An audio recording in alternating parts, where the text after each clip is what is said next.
with Linda Miner again.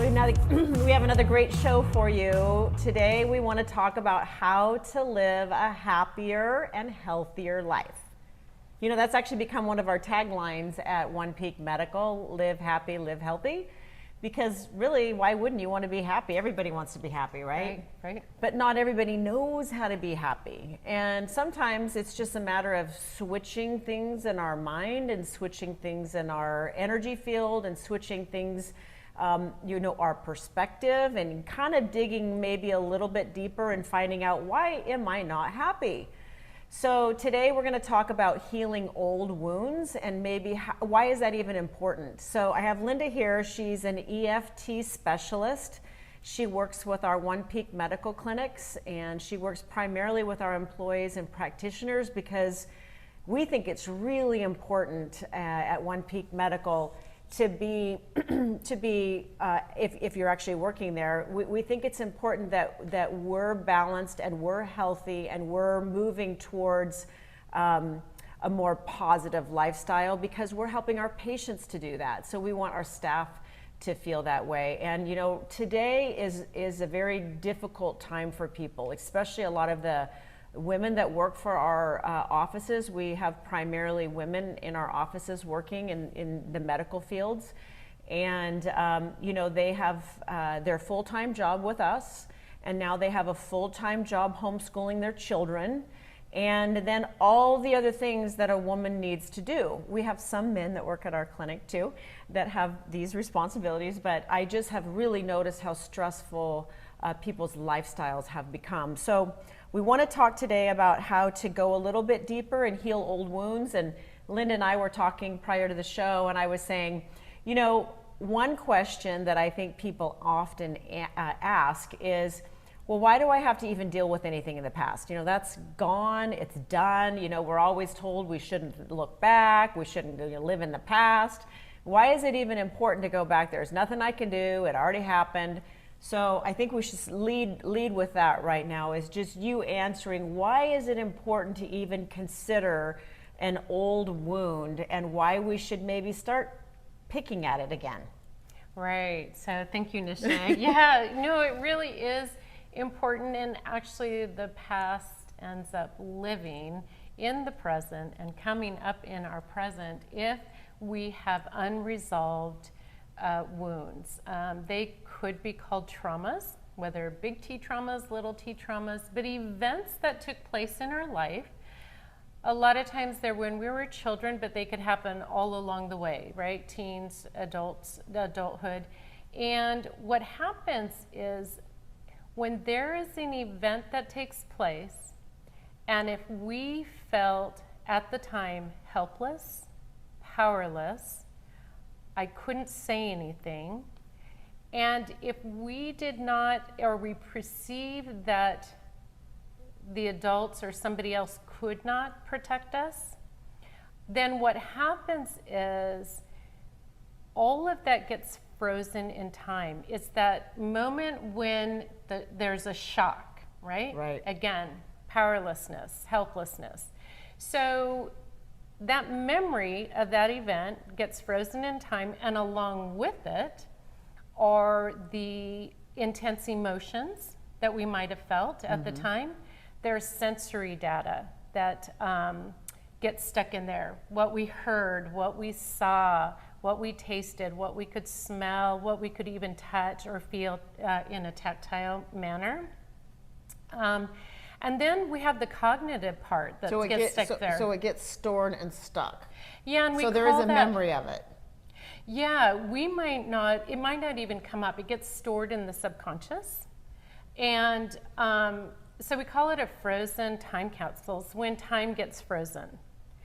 And we might have, while we may not have forgotten the event, some we do, so this is going to be the most simplistic version. Lots of good books about mind-body connection. I'm just thinking off the top of my head, a couple of my favorites are The Body Keeps the Score. That is a good The book. Mind Does, the mind does what the brain, the mind is what the brain does for a living. When the body says no. But I'm going to just give you my like real simplistic version of this. So when we have memories, they get tagged, right? And think of retail stores and tagging clothing items. So what happens is when there was a perceived threat, when something traumatic happened, again, back to that, I was helpless, I was powerless. And this doesn't even have to be something bad. Oh, this no, could be just no. somebody teasing you repetitively Yes. about something that was supposed to be funny. Right. Or it could be something significant where there was abuse, or it could be Exactly. anything in between Yes. that you grabbed onto and put an emotion to it and then stored it. So Right. it could be a lot of different things. Right, because when somebody's teasing us or we've been bullied and we felt like we couldn't say anything, or that let's say this is happening in school and, you know, the teacher, right? There was nobody there that came and helped me. So it's this perceived disconnect. And this could happen as an adult also. Oh my gosh, yeah. Any time in your life, not just as a child. Oh Okay. yeah, you know, think of a car accident. All right, so Yeah. mind-body connection. Let's talk about that. So these memories get tagged. Think of them as just getting a tag. So the important one, let's just give them a red tag. So the important ones are tagged as red. So the mind is constantly scanning. Does anything look similar? So it's looking out for, right, danger. Right. Right, because we're meant to survive, and we have the survival mechanism, this fight or flight response, to keep us safe, right? Get away from those real tigers, except we have a lot of perceived or paper tigers in our life, right? So anything that looks remotely similar, you will get triggered, right? So let's go back to the example of I'm young, I'm getting teased by a lot of people, now I'm an adult, and somebody just throws an offhand comment, right? And it sounds like similar. Somebody's teasing me, and I go into that, and I'm triggered, right? So we're triggered. Right. And all of a sudden we Because get it's similar. upset. It's similar Yeah. to something that's happened in the past. So there's a connection. Yeah, it's a perceived threat. So right? Because we don't want to be Which traumatized would again. explain why some people just snap at the silliest things. Like it just Right. sets them off. Like the silliest Right. things, then they just snap. And they don't understand it. Like people even say, but then we can have patterns of behavior, right? So if you've lived with anxiety for a very long time, and some people have, it's just like a part of them, and they get anxious. Or think about, you know, it started as some anxiety, but now I'm having full-blown panic attacks. That's because we're triggered time and time again, and the more times we're triggered, the more intense that fight or flight response The reaction is. Right. Right. Okay, so then it gets stored in the body then as physical pain or Yes, emotional it pain. can. Yeah, so the body has a sensation, right, which is actually a body memory. So it can be stored as pain, most definitely. When working with a client, I'll oftentimes ask, you know, so if it's a sleep issue, or if even with the anxiety, you know, I'll ask, when did this start? When did things change for you? When did the irritability and anger start? And then we'll go, usually something pops up. Well, you know, this happened, but you know, it was 6 months later. Right. Right? So it could be a car accident. Let's just use car accident, right? But it didn't show up for 6 months. So they don't make a connection to it. Right. So what we do with the tapping, so that we can have transformation, because a lot of times what happens is we have these stored memories, big traumas, little traumas, unhealed wounds. And subconsciously, we're constantly trying to keep that at bay, so we might begin to have behaviors that are not healthy. Think of emotional eating, right? A lot of us can identify right off the bat, yeah, I know I'm eating when I'm stressed, but can't seem to make that change, at least not lasting. Or so it starts as I want to keep connecting the dots. Yes. So it starts at any time in your life I'll call it an assault. Something assaulted you, and you had a certain emotion with it. And then it might be a year later, 6 months later, 2 weeks later, or 15 years later, somebody does something similar to you or says something, or you're in a situation that's similar and it triggers you in the same way. And then it might happen over and over again, but your response might be more exaggerated. You might go from snapping to really responding in a very intense, angry way. It may cost you your job. It may cost you your family. It may cost you your marriage. It could cost you a lot of things because you've never connected the dots. You just thought, well, I just have an imbalance. I mean, I don't know why I react this way. So what Linda is saying is that those are all connected. Your reaction to things. It could be even that you can't drive without having anxiety when you have a close call. Like, geez, that's kind of extreme. Or it might be that you get super offended and take everything personal that people say to you, like everything's personal. Or if somebody questions you, you just snap back instead of just responding normally. And I can relate to that a little bit.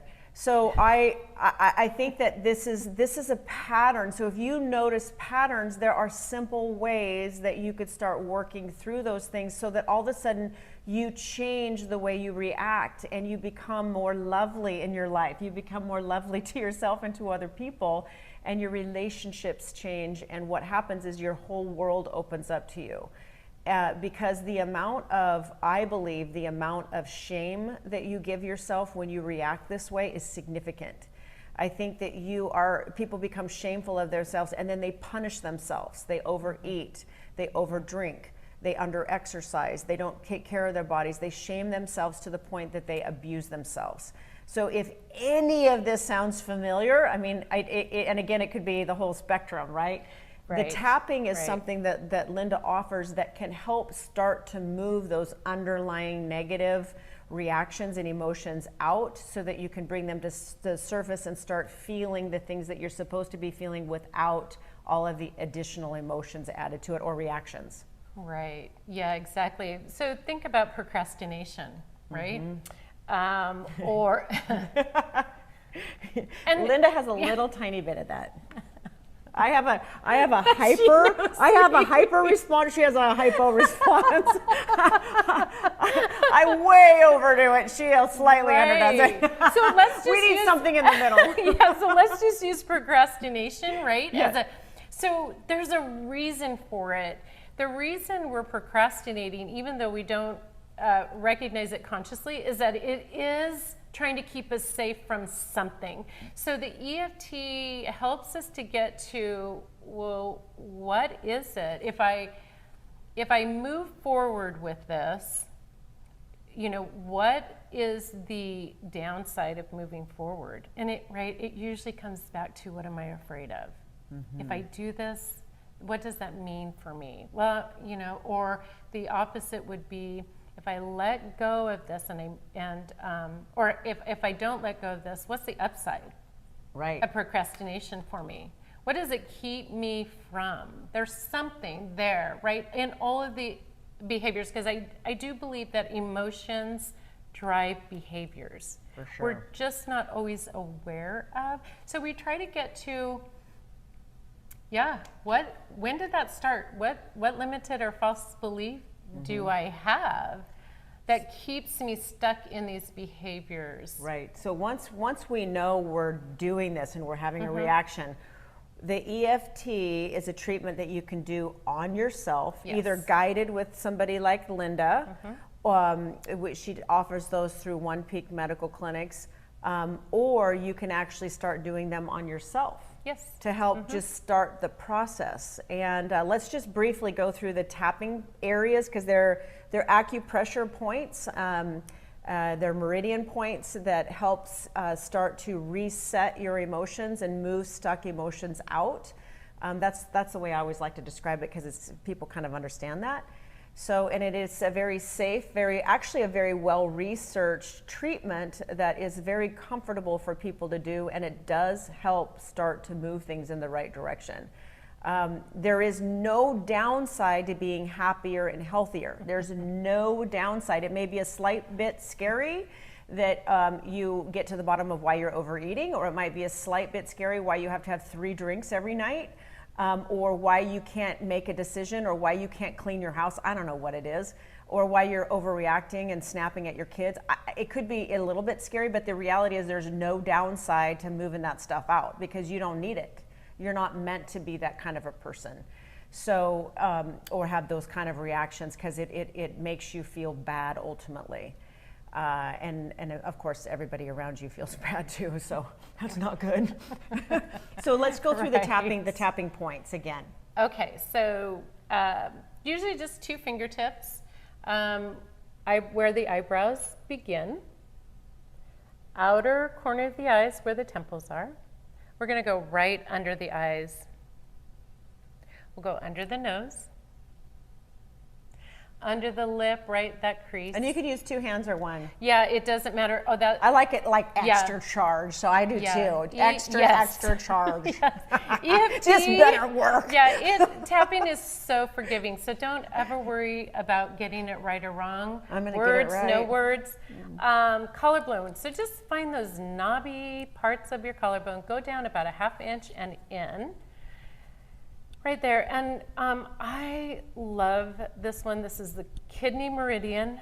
This is where fear lives. So you can always start here, stay here. You don't even have to move anywhere else. And then under the arm, women, where the bra strap crosses the ribs, men, about 3 inches under the armpit. And then I always like to go back to that collarbone. Go back to the kidneys. Yes, fear. Move that fear out. Yes, yeah, we do better. We do better, we feel better when we're less stressed. Here's the interesting thing is this seems so, some people might think this is a little silly, this is a little woo-woo. You know, the very interesting thing is the Veterans Association has adapted the EFT technique to help with PTSD, and all these things we're talking about are little forms of PTSD, like you're having a physical reaction to an emotional event. Or an emotional reaction to a previous event that triggers you. So this has been well researched. It does seem simple, but it's very effective. So again, this is a way of going back and digging a little bit deeper, like why I don't want to be like this. And if you feel like there are some things that you're doing where you really don't want to be like this, just take the time to think about EFT as a possible treatment for you. Linda is one of the best people that I've ever personally worked with that does EFT. There are some other aspects of EFT that she guides people through that makes it even more effective. So Linda, thank you for joining me today on digging deeper and healing some previous wounds that might be there and living a happier and healthier life. That's what we're all here to do. So have a great day, and do not forget to share this video with other people, especially if you feel like you can relate to it or other people in your community or family can relate to it. Please share this video on social media. NishaJackson.com is the website you can go to get more information, and my medical website is onepeakmedical.com. And don't forget those pickup sticks, Brand X, takebrandx.com. Have a great day.